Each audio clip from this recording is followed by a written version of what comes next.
Chicago Bears fans, let's be honest with ourselves.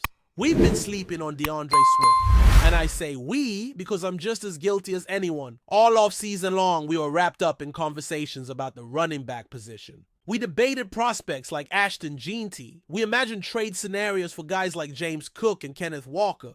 We went down every possible avenue to fix the run game. Yet somehow in the middle of all that, we ignored the fact that DeAndre Swift is already here. And he might just be exactly what this team needs. Now think back to the moment when the Bears brought Swift over from Philadelphia. The buzz was real. Swift had just come off his most efficient season as a pro. He ran the ball better than ever, looked explosive, decisive, and flat out dangerous. Ironically, despite his success on the ground, he had the worst receiving year of his career.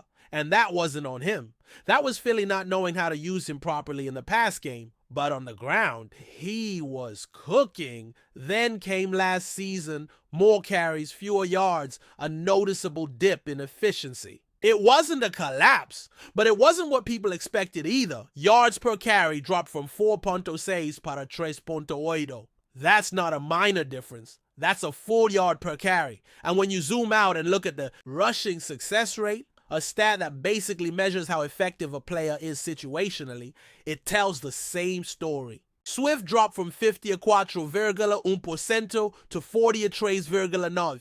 So yeah, the decline was real. But here's the thing, it wasn't just him, and that's what gets lost in the noise. Swift didn't suddenly lose a step.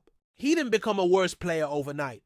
The truth is, he was working behind one of the worst offensive lines in football last year.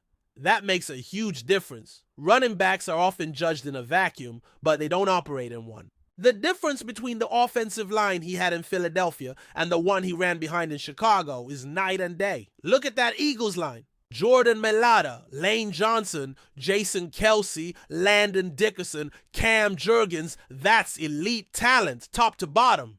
Possibly the best interior offensive line in the league.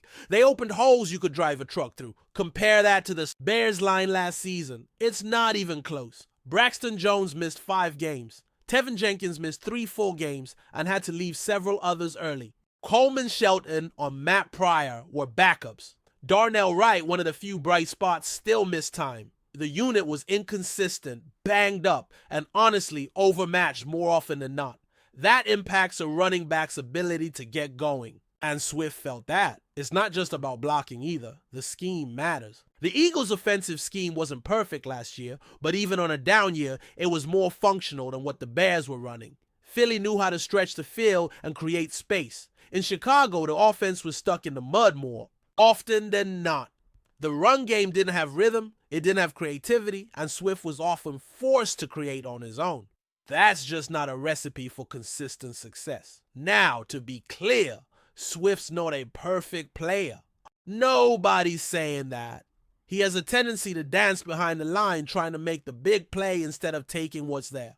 Coaches like Ben Johnson and Eric Bieniemy have already pointed it out this offseason. Sometimes you just need to hit the hole, take 3 yards, and live to fight another down. Swift can get too cute. He wants the home run. But when the blocking isn't there, and when you're constantly trying to avoid a negative play, that mentality becomes even more pronounced. He's not a vision back like Christian McCaffrey or Derrick Henry. He's more of a feel and burst guy.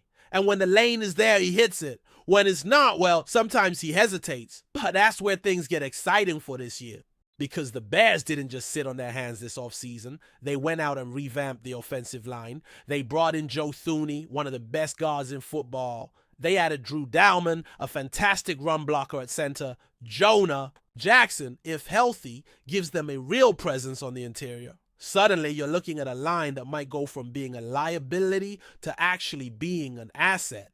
And if that happens, Swift's whole world changes. The better the blocking, the less Swift has to dance. The more lanes open up, the more his natural quickness and explosion can shine. And it's not just about the run game. Swift is a really good receiver out of the backfield. He always has been, except for that blip in Philly. Go back to his time in Detroit. He was catching 50, 60 balls a year, turning simple checkdowns into big gains. That element of his game should return this season, especially with Ben Johnson calling the plays. Ben Johnson knows Swift. He coached him in Detroit. He knows how to put him in space, how to scheme up touches that play to his strengths. Screens, angle routes, swings out of the backfield, all of that should be back on the table. And if Caleb Williams takes the step that we all hope he will, that opens things up even more. Defenses will have to respect the passing game. That means fewer stacked boxes, more light fronts, and more space for Swift to work. It's all connected. Let's also talk about value for a second. DeAndre Swift is not an $8 million decoy. He's not just a name on a roster. He's being paid to produce, and with the pieces around him improving, he should. Will he be a top 5 back in the league? Probably not, but he doesn't need to be. If he can average 4 Ponto trays, 4 Ponto Quattro yards per carry, catch 50 passes, score a handful of touchdowns, and stay healthy, that's a successful season. That's production the Bears didn't get last year from anyone in that backfield. And that brings us to the other guys. Roschon Johnson and Kyle Monangai are intriguing, but they're still unproven. If one of them pops and earns a bigger role, great. But right now, Swift is RB1, and unless something changes drastically, that's not going to change. This offense needs him to be steady, explosive when possible, and efficient above all else. And the conditions around him, from the line to the scheme to the quarterback, all point to a potential bounce back. There's a category of NFL running backs who aren't transcendent, but who can thrive when the environment is right. Swift is in that category. He's not McCaffrey, not Henry, not Saquon, but he's good. And when things are functioning around him, he can look great. That's why I think we've been wrong to overlook him. We spend so much time talking about what the Bears don't have that we ignored what they do have. And DeAndre Swift, in the right setup, could absolutely turn heads this season. So if you're still skeptical, that's fair. But keep your eyes open once the season starts. Because if this offensive line gels and Ben Johnson dials up the kind of scheme he's capable of, and Caleb Williams keeps defenses honest through the air, don't be surprised if Swift starts breaking off chunk runs again.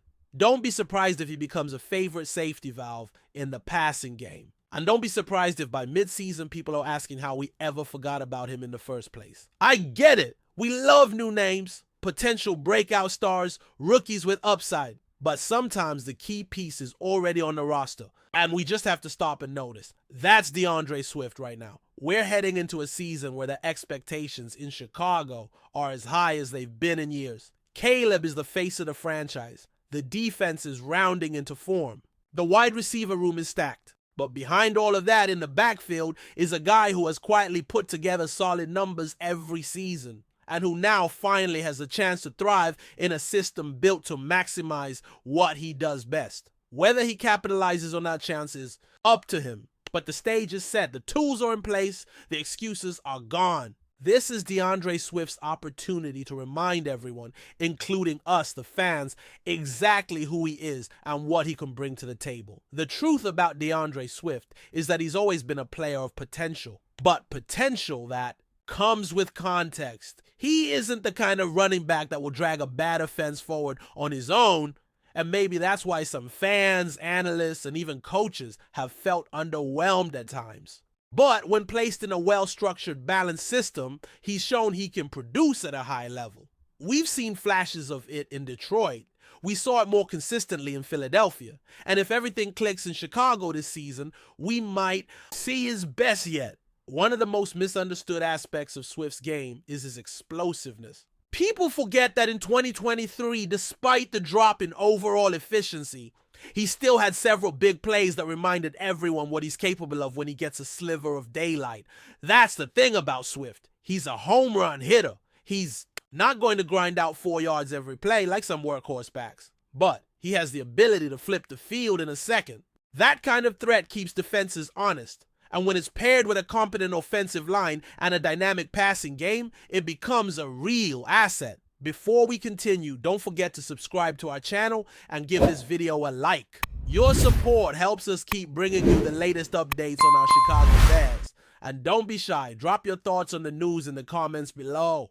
In a development that has sent shockwaves through NFL circles, whispers are beginning to swirl out of Chicago regarding the future of running back DeAndre Swift with the Bears. While nothing has been made official, a striking comment from Head. Coach Ben Johnson has sparked speculation across the league. According to insiders, Johnson was overheard saying he doesn't play for me anymore in reference to Swift. A statement that, if true, could mark a sudden and dramatic turn in the relationship between the coach and one of his key offensive players. Though no formal roster changes have been announced and Swift remains under contract, the implication of Johnson's words has not gone unnoticed. Some close to the team suggest this could stem from internal conflicts, possibly related to performance, attitude, or fit within Johnson's evolving offensive scheme. Swift, known for his dynamic speed and pass-catching ability, was expected to be a centerpiece in Chicago's backfield after his arrival. But as training camp intensifies, his absence from first-team reps has become more and more noticeable. Could this be a motivational tactic? Or is this the beginning of the end for Swift in the Windy City? League analysts are already weighing potential trade destinations, with a few teams rumored to be monitoring the situation closely. It's not the first time a player-coach relationship has taken a sour turn during the preseason, but rarely does it unfold so publicly and so abruptly. For now, the Bears organization remains silent on the matter, fueling even more speculation. Whether it's smoke or fire, one thing is clear: something is brewing in Chicago, and DeAndre Swift might be on the way out before the season even begins. That's it for this update. If you enjoyed the video and want to stay updated with exclusive news about our Chicago Bears, be sure to subscribe to our channel and hit that like button. We can't wait to hear your thoughts in the comments. See you in the next video.